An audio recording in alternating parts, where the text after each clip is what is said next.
My name is Sofia. I am 28 years old, and I live in downtown San Diego, in a glass apartment that looks successful from the outside and exhausted on the inside. I work as the operations director and co-founder of a small design and software company. The kind of job that makes people assume I am calm, organized, and in control. Most days I am. That is why no one expected me to lose my balance in a bridal boutique, staring at my reflection like it belonged to a stranger. I was trying on my wedding dress when my life split in half. The fabric was white, heavy, and expensive enough to make me nervous. A sales associate was adjusting a crystal crown on my head, explaining payment plans I barely heard. I was supposed to feel joy. Instead, my phone buzzed in my hand like a warning. The name on the screen was Lucas, my fiancé's executive assistant. He never called me directly unless something was wrong. "Brianna," he said, and then stopped. That pause told me everything. "Please come to the hospital," he continued.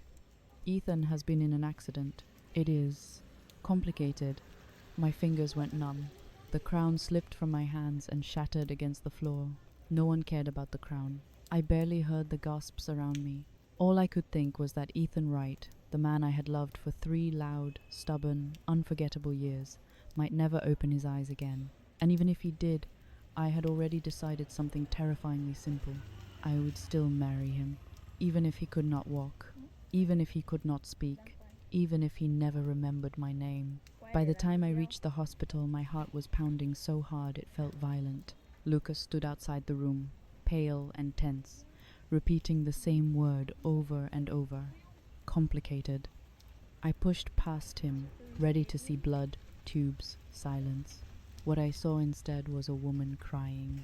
She sat outside Ethan's room, long hair falling over her shoulders, face delicate and devastated in a way that looked rehearsed. When she noticed me, she did not stop crying. She cried louder. She whispered his name like a prayer. She said things like, "He saved me," and "If only it had been me instead." Then she looked at the closed door and said, "I am his first love." That was the moment I felt real fear, because Ethan had never told me he had a first love. I opened the door slowly, preparing myself for the kind of heartbreak people warn you about, but never truly describe. I expected confusion. I expected distance. I expected him to look through me. What I did not expect was this. Ethan sat upright on the hospital bed, one hand gripping the bandage around his head, eyes sharp and furious. The moment the crying woman tried to touch him, he snapped. "I lost my memory," he said coldly. "Not my brain. Get away from me." The room went silent. I stood frozen in the doorway, suddenly understanding something that would change everything. Ethan Wright might have forgotten me, but he had not forgotten how to protect me, and that terrified everyone else far more than it terrified me. I stayed at the hospital that night, not because Ethan asked me to, but because leaving felt like surrender. The room smelled like disinfectant and quiet panic. Machines beeped softly, as if they were afraid to interrupt whatever fragile balance existed inside his head. Ethan lay there, bandaged and irritated, radiating the same hostile energy he always did when he felt cornered. He did not recognize me. Not really. He looked at me like I was an inconvenience that refused to go away, like paperwork he did not remember signing. When the nurse adjusted his IV, he snapped at her for pulling too hard. When Lucas tried to explain schedules, Ethan waved him off. But every time the door opened, his eyes flicked toward me, sharp and assessing, as if his body knew I belonged there even if his mind did not. Chloe Bennett did not belong there, and yet she refused to leave. She appeared again before dawn, wearing a pale dress and a face full of suffering. She clutched coffee cups no one asked for and spoke in a trembling voice, narrating her own tragedy to anyone within range. She told nurses she was family. She told Lucas she was irreplaceable. When she saw Ethan awake, she rushed forward like she had rehearsed it in a mirror. "Ethan," she whispered, tears pooling instantly. "You really do not remember me." He stared at her, unimpressed. "Should I?" The question sliced cleanly through the room. Chloe froze, then adjusted quickly, launching into a story about high school. First kisses, promises made under bleachers. She spoke as if memory itself would bend under the weight of her nostalgia. I watched her carefully, noting the pauses, the dramatic inhalations, the way she angled her face to catch the light. Ethan listened for exactly 10 seconds. Then he frowned. "You are very loud for someone I do not know," Chloe gasped, as if struck. "Ethan, please. I came back for you. I gave up everything." He blinked. "That sounds like a personal problem." I had to bite the inside of my cheek to stay silent. Chloe tried again, stepping closer, fingers brushing his sleeve. Ethan recoiled instantly, muscles tightening. He looked at her like she was something invasive. "Do not touch me," he said flatly. "I already told you. I lost my memory, not my judgment." Her tears wobbled, confused, unused to resistance. "You were not like this before," she whispered. Ethan snorted. "Then I must have improved." Lucas coughed, pretending to look busy. The nurse avoided eye contact. I stood there, heart pounding, watching the man who no longer remembered loving me dismantle a woman who claimed to be his past. But then he turned to me. "Excuse me," he said, irritation sharpening his tone. "Can you get me some water?" For a moment, I did not move. My fingers curled slowly at my sides. The word he had chosen, the distance in his voice, landed harder than any insult Chloe had thrown at me. "I am not your nurse," I said calmly. Ethan squinted, clearly annoyed that I was arguing. "Then why are you standing there?" I took a step closer, close enough for him to smell my perfume, the one he used to bury his face in when he was tired. "Because I am your fiancé." The silence that followed was violent. Lucas dropped his tablet. Chloe sucked in a sharp breath, eyes flashing. Ethan stared at me, scanning my face with clinical detachment, like a stranger assessing evidence. "No," he said after a moment. "That is not possible." My chest tightened. "Why not?" He shrugged. "I do not like women like you." The words were familiar. Too familiar. Before my anger could surface, I heard myself laugh softly. It surprised everyone, including me. "That is funny," I said. "Because you used to say the exact same thing. And then you fell anyway." Ethan looked unsettled, as if something did not line up. He opened his mouth, then closed it, frowning. I took that moment to turn away. "Do not worry," I said over my shoulder. "You do not have to remember me. We are done." I had barely taken 2 steps when something heavy hit the floor behind me. I turned around to see Ethan on his knees. Not slowly, not deliberately. He had dropped like gravity made the decision for him. The sound echoed, thick and humiliating. "Lucas froze." Chloe stared, mouth open. I felt my anger short-circuit, replaced by disbelief. Ethan looked down at himself, horrified, hands hovering awkwardly at his sides. "What just happened?" he muttered. His voice cracked when he looked up at me. "Why did I do that?" I crossed my arms. "Good question." He swallowed hard. "I am not someone who kneels." "You are," I replied. "Just not for everyone." He stared at his knees like they had betrayed him. It felt automatic. Something twisted painfully in my chest. Chloe recovered enough to rush forward. "Ethan, do not embarrass yourself for her. You are confused." Ethan shot her a glare sharp enough to cut glass. "And you are still here." He turned back to me, eyes dark, uncertain. "If we really dated," he said carefully, "prove it." I did not hesitate. I pulled out my phone and unlocked it, scrolling through years of messages, photos, trips, arguments, reconciliations. His face appeared again and again, laughing, scowling, sleeping beside me. His thumb hovered over the screen, tracing his own image like he did not trust it. "This is extensive," he muttered. "You were exhausting," I said flatly. Something flickered in his eyes. Not memory, recognition. His phone had been destroyed in the accident, shattered beyond use. He borrowed mine and scrolled in silence, jaw tightening. Then he stopped suddenly and handed it back.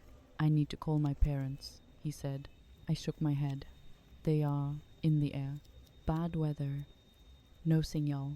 He scoffed, clearly disliking being corrected, but his hand drifted away from the call button anyway. He pretended not to notice. I ordered food, more than necessary, because silence made everything worse. When it arrived, Ethan ate mechanically, then paused. Without thinking, he picked green onions out of his soup and set them aside. Then he slid the bowl toward me. His body went rigid. He stared at the bowl, then at me, then away. "I do not like green onions," he said slowly. "I know," I replied. "I do." The room felt smaller after that. By morning, Chloe was gone. She left without saying goodbye, dignity abandoned somewhere between her failed performance and Ethan's refusal. Ethan was discharged later that afternoon, bandages thick, temper intact. Outside the hospital, the city moved on, unaware that something fundamental had cracked. Ethan stood beside me, scanning the street, alert and defensive. He did not take my hand, but he positioned himself between me and everyone else. He might not remember loving me, but his instincts had already chosen a side, and I was not sure whether that should comfort me or scare me more. That was the lie I told myself while standing in front of the mirror, adjusting a black dress that fit too well for my mood. Ethan sat on the edge of the bed behind me, already dressed, already impatient. Since leaving the hospital, his memory had not returned, but his personality had sharpened. The amnesia stripped away politeness and left instinct, and his instinct was sharp, territorial, and irritable. Madeline Shaw's message still sat unread on my phone. She had written something about how I should not hover over Ethan now that he was vulnerable. The word vulnerable made my jaw tighten. Ethan was many things, but vulnerable was not one of them. If anything, he was more dangerous without memory, because he no longer bothered pretending. We arrived at the private room of the lounge just after sunset. Laughter spilled into the hallway, loud and artificial. As soon as we stepped inside, conversations paused. Eyes flicked to Ethan's bandages, then to me. Madeline noticed us immediately. She smiled too wide and walked over with practiced concern. "Brianna," she said, dragging my name like it tasted strange. "You really did not have to come. This is more of a guy's thing." I looked at her evenly. "Funny. You are not a guy." She laughed, waving a hand. "You know what I mean. Ethan needs space. Women should be independent, not clingy."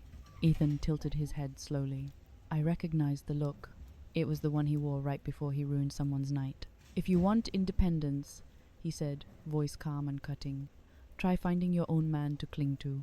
Stop borrowing mine." The room went quiet. Madeline's smile froze. "Ethan, I was joking." "So was I," he replied. "Do not take it personally." I felt something warm bloom in my chest, sharp and satisfying. Ethan took off his jacket and draped it over my shoulders with an annoyed sigh. "It is cold," he muttered. "Do not dress like you want pneumonia." I rolled my eyes. "I am 28, not 80. "You will regret it at 80, he said flatly. People pretended to laugh, the tension loosening slightly. Drinks were poured. Music rose. I focused on eating, letting the noise wash over me. Out of the corner of my eye, I saw Madeline checking her phone again and again. Her fingers twitched like she was waiting for a cue. Halfway through the night, she stood abruptly, pretending to stumble. Water splashed toward Ethan's chest, missing him by inches. "Oh my God," she gasped loudly. "I am so sorry. I must be drunk." Ethan stared at her. "You are sitting 3 seats away." Ryan Cole rushed forward, apologizing, tugging Ethan toward the hallway to help clean up. He looked embarrassed, loyal, eager to smooth things over. Ethan followed him, irritated but compliant. As they disappeared, Madeline grabbed her phone and slipped out through another door. Something felt wrong. I waited 5 seconds, then 10. Then I stood up quietly and followed. The hallway was dim and carpeted, the sound of the party muffled behind me. I saw Madeline ahead, pushing open the door to a small side room. I slowed, stopping just short of the entrance. The door did not close completely. Inside, 3 people stood close together. Ethan, Madeline, and Chloe Bennett. Chloe wore a soft expression, eyes shining like she was performing for a camera. "Ethan," she said gently, "we finally have time to talk." My fingers curled slowly into my palm. She spoke about the past, about studying together, about promises. She talked like the years between had not existed. Madeline watched closely, ready to intervene. Ethan listened, arms crossed. When Chloe finished, he exhaled impatiently. "Are you done?" She blinked. What?" "You owe me money," he said bluntly. "Medical bills, emotional distress, Pick one. I accept electronic transfer. Madeline jumped in. Ethan, do not be cruel. Chloe gave up everything for you. He looked at her coldly. Did I ask her to? Chloe's eyes filled again. She launched into another story, this one about family debts and sacrifice, about how thinking of Ethan gave her strength. She said she could not live without him. Ethan laughed, not loudly, not humorously. He laughed like someone watching a bad performance. You should consider therapy, he said, or sleep, or both. Madeline snapped. You are being heartless. Destiny clearly wants you two together. You do not even remember Brianna. You should end things now before it gets worse. That was when Ethan's expression changed. He turned to Madeline slowly. Who told you that? She hesitated. Too long. Because, he continued, voice low, you sound very invested for someone who claims to be a friend. Madeline lifted her chin. I am just giving advice. Ethan nodded once. Interesting. Does that advice usually include sending intimate photos to someone else's fiancé at midnight? The air vanished from the room. Chloe stared at Madeline, shock breaking through her composure. Madeline's face drained of color. That is a lie, she said weakly. Ethan shrugged. I keep receipts. I pushed the door open then, stepping fully into the room. Please, I said calmly, do not stop on my account. I am enjoying the show. All three turned to me. Madeline's eyes flashed with hatred. Chloe looked horrified. Ethan looked pleased. Ryan appeared in the doorway behind me, face pale, fists clenched. He had heard everything. His gaze locked onto Madeline, disbelief morphing into fury. I am done, he said hoarsely. I will not serve you anymore. Madeline slapped him. Chloe screamed. Hair flew. Voices rose. Security rushed in as the room dissolved into chaos. I stepped back, heart pounding, watching carefully. Chloe lunged at Madeline, accusations spilling out, betrayal finally exposed. Years of fake loyalty collapsed in minutes. Later, outside, Ethan leaned against the wall, rubbing his pinky finger thoughtfully. You planned that, I said quietly. He glanced at me. I nudged things. You let them destroy each other. He smirked. They were eager. Back home, exhaustion settled over me like a weight. I went to shower, steam fogging my thoughts. When I returned, Ethan was already in my bed, arms behind his head, entirely unapologetic. I stared at him for 2 seconds. Then I kicked him off. He hit the floor with a startled curse. What is wrong with you? You do not sleep here, I said. Not after calling me a nurse. He scowled. This is my house. I smiled and handed him the deed. His shoulders slumped instantly. Later, lying in the dark, I felt his presence close again, careful, warm. He whispered apologies he did not remember learning. Outside, the city slept. Inside, the war had only just begun. By morning, the internet had already chosen sides, and it was never the side with context. A short video of Chloe kneeling in the amusement park looped endlessly on my phone, stripped of everything before and after. The caption painted her as a woman who sacrificed 7 years of youth, abandoned by a heartless man and the woman who stole him. Ethan and I were reduced to villains in 30 seconds or less. Comments poured in, righteous and vicious. People loved a simple story, especially one with a woman crying on her knees. The truth tried to surface once or twice. It never stayed long. Each clarification post vanished within minutes, buried and erased. Someone was working overtime to control the narrative. Lucas came into the office late that afternoon, jaw tight, eyes avoiding mine. He did not need to speak. I already felt it in my bones. The partnership pulled out, he said finally. They signed with the competitor this morning. 6 months of work, late nights, contracts half ready, gone. The partner company was run by a woman who had survived a brutal divorce caused by infidelity. In her eyes, Ethan was now a liar, and I was the other woman. No explanation mattered. Pain recognized pain, even when it was misplaced. Ethan did not say a word at first. He just stood there, fists clenched, breathing slow and controlled. Then he grabbed his jacket. We are going to the police, he said. Now, at the station, the tone changed quickly. Surveillance footage, transaction records, Deleted posts traced back to burner accounts. Messages that did not align. Slowly, the pattern revealed itself. Chloe was not desperate. She was professional. She belonged to a group that specialized in manufactured scandals. Fake affairs, viral humiliation, broken marriages, collapsed companies. They were paid well to destroy people from the inside out. This time, they had underestimated one thing. Ethan Wright did not soften under pressure. Arrest warrants went out within days. Accounts were seized. Names surfaced. Chloe disappeared from social media entirely. She would not reappear for a very long time. I walked out of the station lighter than I had felt in weeks. Ethan squeezed my hand at the crosswalk and promised dinner. He mentioned grilled fish, my favorite. The smell of it used to make me happy. That day, it made my stomach roll. Before I could speak, a black car tore across the street, engine screaming. I froze, mind empty. Ethan shouted my name and yanked me backward with brutal force. The impact was thunderous. Metal shrieked. The car flipped, slamming into a stone pillar. Through shattered glass I saw Chloe. Blood streaked her face. Her eyes were wild, empty, unrecognizable. I did not feel fear, just shock. Then the world tilted and went dark. When I woke, I was in a hospital bed again, the irony not lost on me. Ethan sat beside me, eyes red, hands shaking. He fed me soup, wiped my mouth, held a bag when I vomited. He hovered like he was afraid to blink. A nurse explained it gently. 7 weeks pregnant. Early stage. Stress and shock. Ethan went very still. Then he laughed and cried at the same time, gripping the doctor's arm like an anchor.